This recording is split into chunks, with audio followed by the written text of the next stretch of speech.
Hello. Today we are going to be learning how to use a tape measure, this thing here, and a ruler, this thing here. Yep. I think it'll be easiest to start with the ruler, then we'll go to the tape measure afterwards, since that's slightly more complex. Now for the ruler, this one has one side of measurements. The measurement you use to see the distance between something, or thickness and length, width, height, circumference. Actually, you probably can't do circumference with the ruler, but on a flat object, yeah, since they don't really have a circumference. But that's anyways, this has measurements.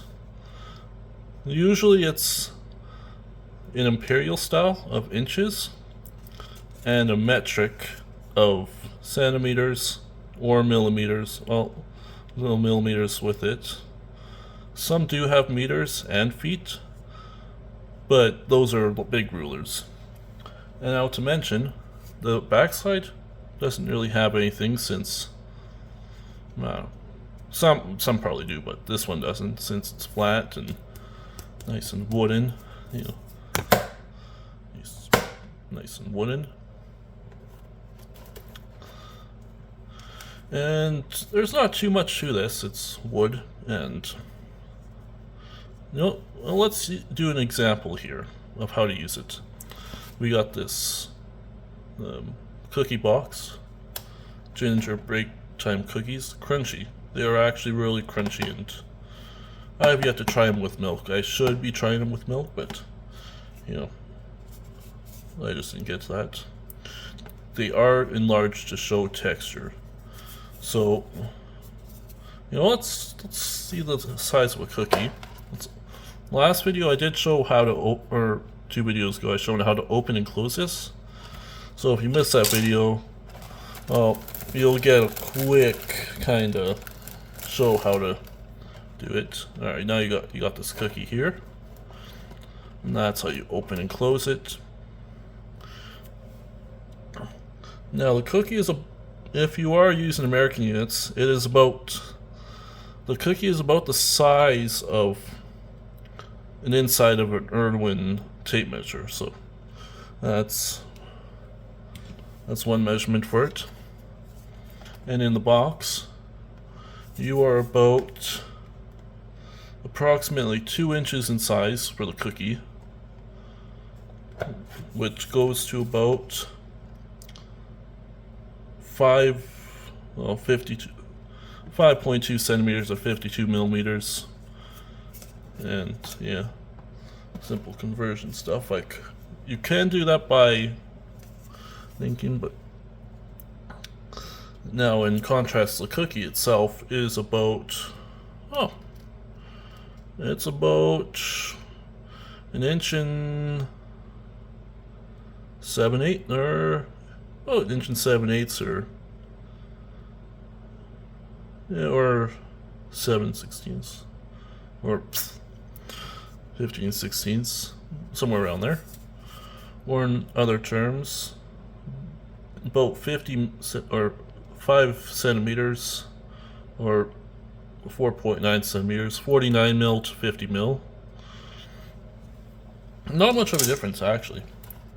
Not as much as I thought. Like, it is kind of enlarged, yeah. Anyways, I think that's it for the ruler. We'll put that there. I'm going to eat this cookie after this video, so you're not wasting your time. Now this is a tape measure.